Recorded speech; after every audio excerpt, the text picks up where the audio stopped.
বন্ধুরা সবাই কেমন আছো? আশা করি সবাই ভালো আছো, সুস্থ আছো। সামনেই দুর্গাপুজো চলে আসছে, সবার সুস্থতা কামনা করি। সবাই পুজো খুব ভালোভাবে কাটিও। সবাই এসে শপিং করছো।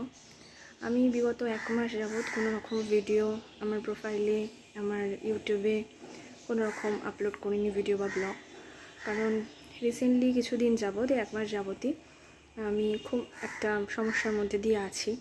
শারীরিক সমস্যা, আমার নয়, আমার মায়ের। রিসেন্টলি আমার মায়ের ভ্যাজাইনাল স্কোয়ামাস সেল কার্সিনোমা ধরা পড়েছে বায়োপসিতে। ম্যালিগনেন্সি মানে যাকে বলে ভ্যাজাইনাল ক্যান্সার। তো সেই জিনিসটা নিয়ে এখন খুবই মানসিক বিপর্যস্ত হয়ে আছি। মাকে নিয়ে আমাকে ডাক্তারের কাছে, হসপিটালে যাতায়াত করতে হচ্ছে, সব একা হাতে সামলাতে হচ্ছে, সংসারের দিকটাও আবার দেখতে হচ্ছে। তো টাইম তো একেবারেই পাচ্ছি না কোনো রকম ভিডিও বা ব্লগ ইত্যাদি কিছু বানানোর, এবং মন মেজাজটাও সেরকমভাবে একেবারেই ভালো নেই। মায়েরকে তো সাপোর্ট করতেই হচ্ছে, মেন্টাল সাপোর্ট। ক্যান্সার মানেই তো লোকে একটা শুনলেই একটা অর্ধেকটা মানসিকভাবেই ভেঙে পড়ে এতটা বেশি, যে এরকম ক্যান্সারের মতন রোগের সাথে লড়াই করাটা মানসিক দিকটাই সবচেয়ে বেশি। শারীরিক দিক থেকে কত কষ্ট আছে, মানসিক দিকটা আরও বিশাল একটা কষ্ট, বিশাল একটা ধাক্কা, বড় ধাক্কা। তো মার পাশে এখন আমাকে পুরোপুরিভাবেই থাকতে হচ্ছে। মাকে মেন্টাল সাপোর্ট দিতেই হবে। শারীরিক জোরটা তো আমি দিতে পারবো না, সেটা আমার হাতে নেই। সেটা মাকে কষ্টটা যেটা সহ্য করতে হচ্ছে করতেই হচ্ছে, কিন্তু মানসিক দিক দিয়ে আমি যতটা পারছি মাকে সাপোর্ট করার চেষ্টা করছি এবং করব। তো আমি আজকে মূলত এই ভিডিওটা করছি কিছুটা অ্যাওয়ারনেস ভিডিওই বলতে পারো। কারণ মানুষ তো থেকে শেখে। ক্যান্সার সম্বন্ধে আমাদের সঠিক সবিশেষ আইডিয়া কারোরই নেই। কারণ এটা তো জ্বর সর্দির মতন একটা সাধারণ আর 5টা রোগের মতন নয়, যেটা হরদম আমাদের লেগে আছে, হচ্ছে, ছোটোবেলা থেকে জানি, সেটা সম্বন্ধে আমাদের মোটামুটি একটা আইডিয়া আছে। এই রোগটা সচরাচর প্রথমেই তো এর বহিঃপ্রকাশ ঘটে না। যখন ঘটে তখন এটা মোটামুটি একটা ছড়িয়ে যায়, তারপরে এটা ঘটে। তো কিছু কিছু সিমটম হয়তো তার আগে মানুষ দেখতে পারে, দেখা যায়, কিন্তু মানুষ এটা বুঝতেই পারে না যে ক্যান্সারেরই একটা পূর্ব লক্ষণ হতে পারে। তো সেইটা নিয়েই আমার এই ভিডিওটা একটা অ্যাওয়ারনেস ভিডিও মূলত বলতে পারো। তো মায়ের যেটা হয়েছে সেটা ভ্যাজাইনাল কার্সিনোমা। এটা মহিলা ঘটিত, মহিলা রোগের, বুঝতেই পারছো, ভ্যাজাইনাল কার্সিনোমা গাইনি সম্পর্কিত। তো আমি সকল মহিলাদের কাছে, বিশেষত যাদের মেনোপজ হয়ে গেছে সেই সব মহিলাদের কাছে কথা বলবো, তারা যদি 1 দিন, 1 সেকেন্ড, 1 মিনিট, 1 ঘন্টার জন্য আফটার মেনোপজ কোনো রকম ভ্যাজাইনাল ব্লিডিং বা কোনো রকম ডিসচার্জ, স্পটিং কিছু যদি লক্ষ্য করেন, সেটা 1 সেকেন্ডের জন্য হলেও কখনোই সেটা ফেলে রাখবেন না। দেন অ্যান্ড দেয়ার কোনো নিকটবর্তী স্বাস্থ্যকেন্দ্র, হোমিওপ্যাথি বা নর্মাল যারা ফিজিক্যাল যে মেডিসিনের ডাক্তার কিংবা গাইনোলজিস্ট কনসাল্ট করবেন না, সোজা চলে যাবেন গাইনো অঙ্কোলজিস্টের কাছে। কারণ মেনোপজের পরে যে কোনো ধরনের ব্লিডিংই অ্যাবনর্মাল, সেটা আর সাধারণত গাইনোলজির পর্যায়ে পড়ে না। গাইনো অনকোলজিস্ট দেখানোটাই সবচেয়ে বেটার। কারণ যদি সেখানে কোনো মাত্র ক্যান্সারে হওয়ার সম্ভাবনা থেকে থাকে, তাহলে দেন অ্যান্ড দেয়ার তখনই বিভিন্ন রকম পরীক্ষা নিরীক্ষার মাধ্যমে ডাক্তারবাবু সেটা শনাক্তকরণ করে ফেলতে পারবেন।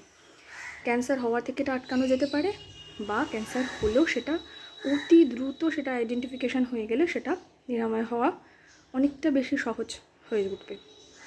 যেটা আমার মায়ের ক্ষেত্রে হয়েছে, আমার মায়ের আগের বছরে এরকম পুজোর আগে সেপ্টেম্বর মাসে প্রথম জাস্ট 1 আওয়ারের জন্য ব্লিডিং হয়েছিল। মা আমাকে বলাতে আমি সঙ্গে সঙ্গেই মাকে গাইনোলজিস্ট, আমাদের নিয়ারেস্ট গাইনোলজিস্টের কাছে নিয়ে যাই। সেখানে ডাক্তার দেখে আলট্রাসোনোগ্রাফি করেন।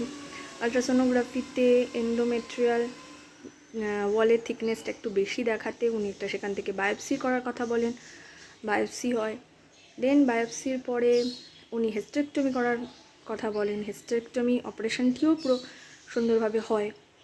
হওয়ার পরে মা মোটামুটি 8 মাস যাবৎ ভালো ছিল, মানে কোনো রকম প্রবলেম কিচ্ছু হয়নি, কোনো রকম পেটে ব্যথা যন্ত্রণা কোনো রকম কিছু প্রবলেম হয়। হঠাৎ করেই এই সেপ্টেম্বর মাসের প্রথমেই আমার ব্লিডিং হয়, এবং যেদিন ব্লিডিং হয় সেদিনই আমার তখনই বলাতে আমি প্রথমে ঠিক বুঝতে পারিনি। আমি ভেবেছি যে আগের বারে তো সব অপারেশন হয়ে গেল, অপারেশন হয়ে সব মায়ের ওভারি, উটরাস, ফ্যালোপিয়ান টিউব, সার্ভিক্স সব বাদ হয়ে গেছে, দেন আবার কি হলো, ব্লিডিং কেন হচ্ছে? তো আমি মাকে তখনই আবার যিনি আমার অপারেশন করেছিলেন তার কাছেই নিয়ে যাই।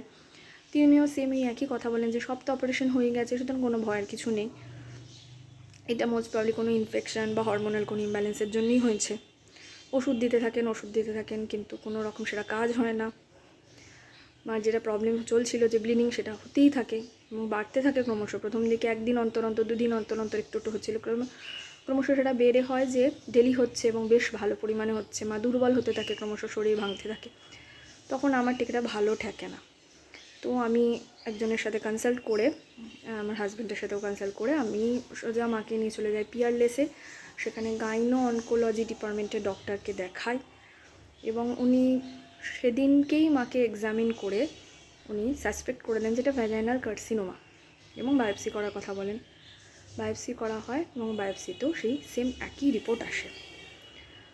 তো বর্তমানে মাকে যেটা চিত্তরঞ্জন ন্যাশনাল ক্যান্সার ইনস্টিটিউটে মাকে রেজিস্ট্রেশন করানো হয়েছে, এবং সেখান থেকে আবারও সমস্ত টেস্ট প্রসিডিওর নতুন করেই আবার করতে হচ্ছে। সমস্ত ওখানকার ডাক্তাররা আবার বোর্ড গঠন করে এগুলো নিয়ে পরীক্ষা নিরীক্ষা করছে, এগুলো নিয়ে বোর্ড গঠন করে সেটা নিয়ে ডিসকাস হবে, দেন মায়ের প্রপার ট্রিটমেন্টটা আরম্ভ হবে। তো আমি এটাই সকলকে বলবো যে প্রথমেই আমি যদি আগের বছরে যে গাইনোলজিস্ট না দেখে যদি প্রথমেই গাইনো অনকোলজিস্টকেই দেখাতাম, বর্তমানে যাকে দেখালাম, তাহলে হয়তো এটা এখন যে অবস্থায় আছে সেইটাতে থাকতো না, বা ক্যান্সার শুরু হওয়ার আগেই মার এটা ডিটেক্ট হয়ে যেত প্রি ক্যান্সার স্টেজে, বা ক্যান্সার ধরা পড়লেও হয়তো একদম আর্লি স্টেজেই ধরা পড়ে যেত। কিন্তু সেটা আমি বুঝতেই পারিনি, কারণ আমার এরকম কোনো আইডিয়া ছিল না। আমার ফ্যামিলির বা চেনা পরিচিতর মধ্যে কারোর এরকম আগে হয়নি, সুতরাং আমার জানার মধ্যে ছিল না, তাই আমি এটা করিও নি। তো এটা এখন জেনেছি বলে বুঝতে পারছি, তাই সবাইকে আমি এটা জানিয়ে রাখলাম আমার তরফ থেকে। যদি কারোর এরকম হয়, কারোর জানাশোনার মধ্যে, বাড়ির মধ্যে, রিলেটিভের মধ্যে, পাড়া প্রতিবেশী, আত্মীয় স্বজন কেউ যদি এরকম সমস্যার মধ্যে পড়েন, তো দেন দেয়ার যেন গাইনো অনকোলজিস্টের সাথে যোগাযোগ করেন। এখন বিভিন্ন রকম পরীক্ষা নিরীক্ষা বেরিয়ে গেছে, আলট্রাসোনোগ্রাফি, এমআরআই, সিটি স্ক্যান তো আছেই, এছাড়াও প্যাপস্মিয়ার টেস্ট, কল্পোস্কপি, ভ্যাজিনোস্কপি, বিভিন্ন রকম টেস্ট বেরিয়ে গেছে, যেগুলোর মাধ্যমে কিন্তু খুব দ্রুতভাবে শনাক্তকরণ করা সম্ভব যে সেখানে ক্যান্সার সেল উৎপন্ন হয়েছে কিনা। যত আর্লি ডিটেক্ট হবে তত আর্লি কিন্তু এটা সম্ভাবনাটাও বেশি।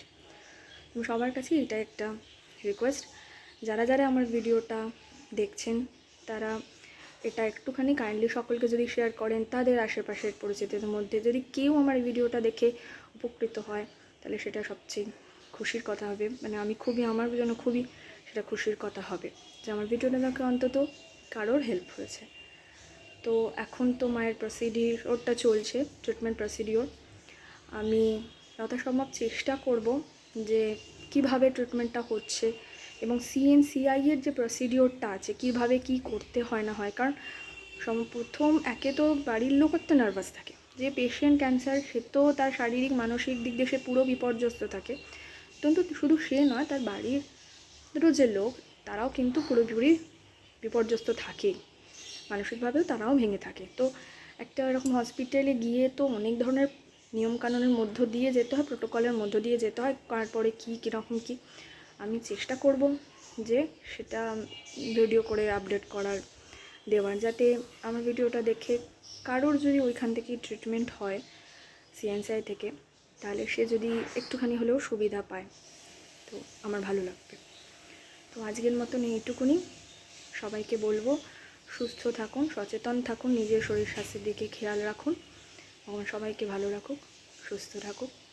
আজকের মতো দেখুন, আবার পরে অন্য কোনো ভিডিও নিয়ে আসবো, নিশ্চয়ই ভালো থাকুন।